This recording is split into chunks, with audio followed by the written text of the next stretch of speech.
Assalamualaikum warahmatullahi wabarakatuh. Inna lillahi wa inna ilaihi raji'un. Langit Indonesia kembali mendung dan gelap gulita, seakan turut merasakan duka mendalam atas musibah yang terjadi di bumi kita tercinta ini. Selain pandemik corona, jatuhnya pesawat yang menelan puluhan korban, dan gempa bumi serta longsor di beberapa daerah. Namun sesungguhnya ada musibah yang lebih besar dari itu semua, yaitu meninggalnya para kiai dan ulama kita. Karena dengan meninggalnya ulama berarti meninggalnya para pembawa ilmu. Dengan tiadanya penyebar ilmu, maka makin sulit kita mendapatkan ilmu. Seiring dengan itu, maka semakin banyak orang awam yang diangkat oleh manusia menjadi sumber bertanya atau referensi. Fadallu wa adallu. Orang awam tadi pada akhirnya bukan hanya sesat tapi juga menyesatkan. Kaum muslimin rahimakumullah, baru saja kemarin Syekh Ali Saleh Muhammad Ali Jabir atau biasa disebut dengan Syekh Ali Jabir diwafatkan oleh Allah Subhanahu wa taala. Kita semua tentunya turut merasa sedih, belasungkawa, dan merasa sangat kehilangan atas wafatnya ulama yang terbilang moderat tersebut. Beliau meskipun sudah tenar, beliau tetap rendah hati dan masih berkeliling menjadi khatib Jumat di masjid-masjid kecil di pelosok tanah air, di beberapa kota dan daerah-daerah. Lalu beberapa waktu lalu kita dengar terkontaminasi positif COVID-19. Beliau tak menyangka akan terpapar virus corona. Katanya beliau sering melakukan swab dan hasilnya berkali-kali selalu negatif. Dan beberapa hari lalu awalnya mulai panas, kemudian batuk-batuk, dan panas pun biasa-biasa saja. Menurutnya, ia sudah berusaha semaksimal mungkin untuk mematuhi protokol kesehatan, menerapkan 3M, dan jarang bertemu dengan banyak orang. Beliau juga rutin minum obat untuk mengurangi panas dan juga batuk-batuk, bahkan meminum madu agar bisa menjaga stabilitas tubuhnya agar tetap sehat. Namun ketika di swab hasilnya dinyatakan positif COVID-19. Setelah menjalani perawatan selama 19 hari, beliau dinyatakan sembuh, alhamdulillah. Namun Allah Subhanahu wa taala berkehendak lain. Sebelum beraktivitas kembali berdakwah, beliau dinyatakan meninggal dunia. Semoga Allah Subhanahu wa taala membalas segala kebaikan beliau, segala kesolehan beliau, menghapuskan kesalahan-kesalahannya, dan Allah jadikan alam kuburnya laksana taman surga. Amin ya Allah ya rabbal alamin. Saudara-saudara kaum muslimin radhiyallahu wa barakalakum, banyak sebetulnya kejadian-kejadian aneh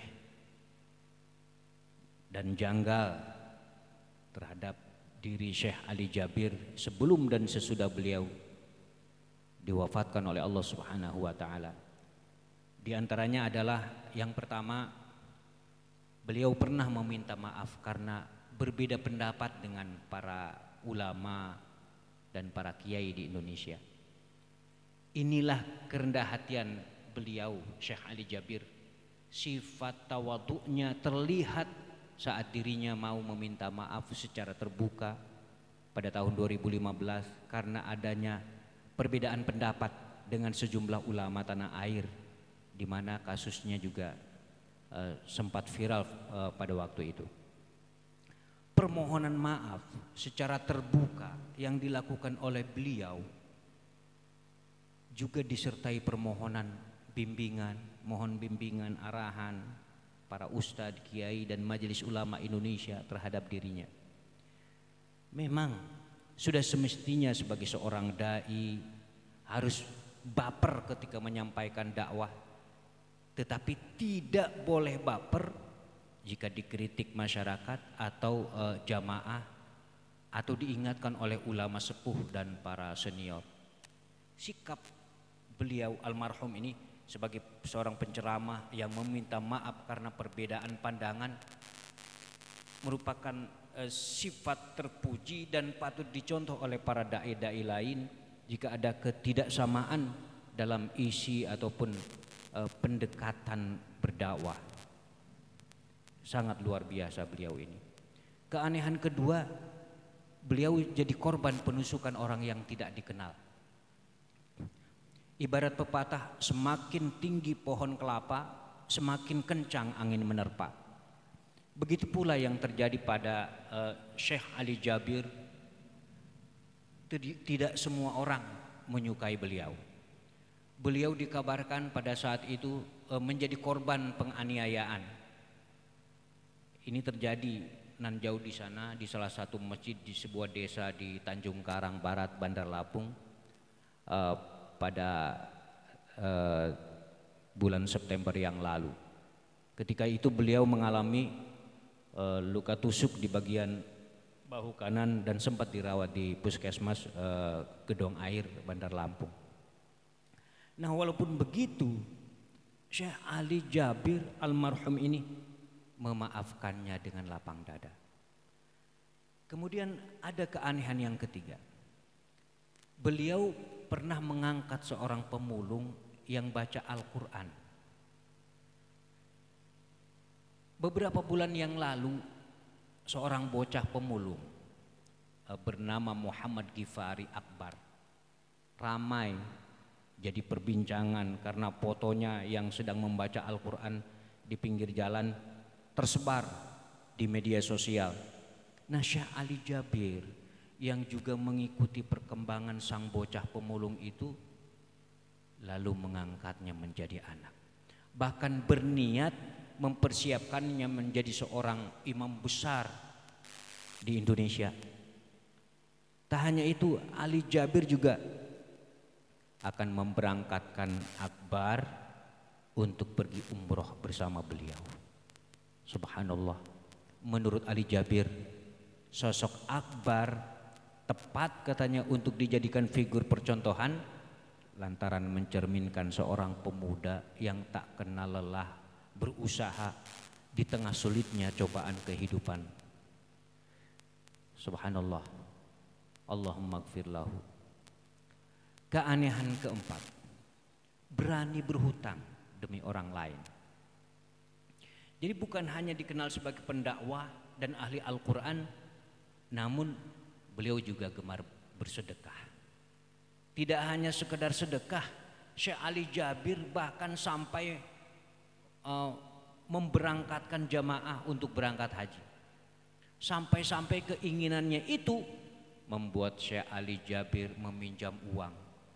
Ini dinyatakan langsung oleh adiknya, adik beliau yaitu Syekh Muhammad Jabir pada saat di Darul Quran Cipondoh. Keanehan yang kelima, mobilnya dicuri tapi tetap bahagia. Ini terjadi tahun 2016, mobil beliau dicongkel paksa dan berhasil dibawa kabur oleh pencuri. Aksi pencurian ini ternyata ada rekamannya, ada dengan jelas di kamera CCTV dan viral. Menanggapi kejadian tersebut, Syekh Ali Jabir memberikan pernyataan. Dia menilai, katanya, kehilangan mobilnya itu adalah sebagai ujian. Kata beliau, saya tidak begitu sedih karena yang hilang adalah mobil saya, bukan iman saya.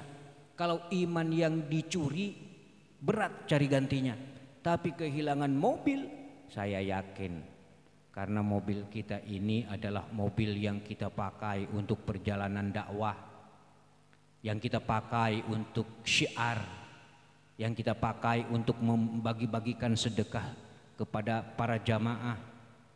titipan-titipan jamaah seperti Quran, Quran Braille, Quran wakaf yang kita bagi ke daerah-daerah, kata beliau. Subhanallah. Dan keanehan yang keenam, saudara-saudara, beliau sempat berbeda pandangan dengan Salafi. Meskipun lahir dan dibesarkan di Arab Saudi, beliau tidak serta-merta berfaham Salafi, dan bahkan beliau tidak mendakwahkan pemahaman tersebut. Hal inilah yang menyebabkan para pengikut Salafi di Indonesia menuduh Syekh Ali Jabir sebagai Ahlus Sunnah gadungan.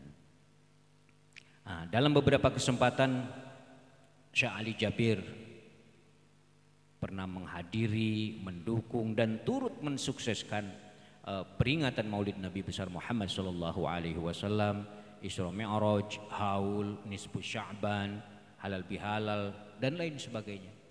Bahkan pada kesempatan zikir berjamaah, beliau menggunakan tasbih yang sebagian besar Salafi Indonesia katakan sebagai tasyabbuh bil kufur, tasyabbuh bil kuffar. Dalam sebuah cuplikan ceramah video di YouTube, Syekh Ali Jabir mengisahkan tentang dirinya pernah bertemu dengan salah seorang ustadz yang anti maulid, membid'ah-bid'ahkan maulid Nabi. Kemudian Syekh Ali Jabir pun kemudian menghampiri dan memberikan jawaban yang argumentatif dan masuk akal. Demikian kaum muslimin rahimakumullah, kira-kira keanehan Syekh Ali Jabir yang bisa saya sampaikan. Namun ada juga keanehan yang ketujuh, dan ini adalah pengakuan langsung dari penggali kubur. Katanya wajahnya berseri-seri dan terlihat tersenyum. Sang penggali makam yang bernama Amin memberikan testimoni. Dia bersyukur, katanya, proses penggalian makam Syekh Ali Jabir itu berjalan mulus, lancar, prosesinya bagus, tanahnya bagus, enggak banjir, semuanya lancar. Bahkan ia mengaku sempat melihat jenazah Syekh Ali Jabir saat proses penguburan. Sang penggali ini yang bernama Amin ini menyebut jenazah Syekh Ali Jabir tersenyum. Senyum sangat manis katanya, dan alhamdulillah lebih ganteng daripada biasa-biasanya. Begitulah saudara-saudara kaum muslimin rahimakumullah, beberapa keanehan yang terjadi pada Syekh Ali Jabir sebelum dan sesudah beliau meninggal dunia.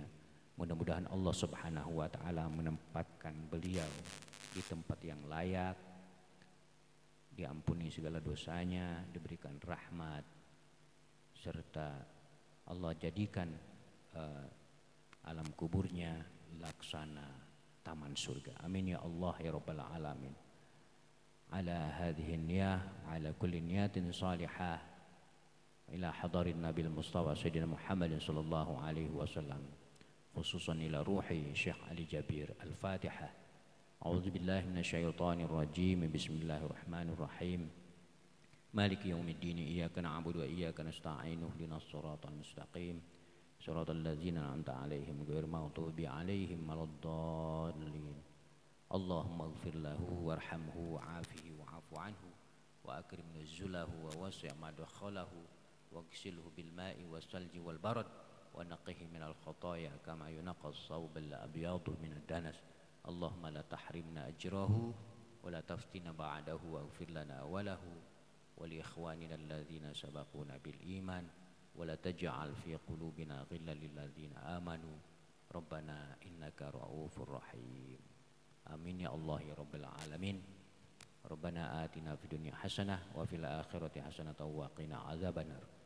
Wa rubbatun fil khairi khairu amal birrin yazin wal yuqas ma lam yuqal. Wassalamualaikum warahmatullahi wabarakatuh.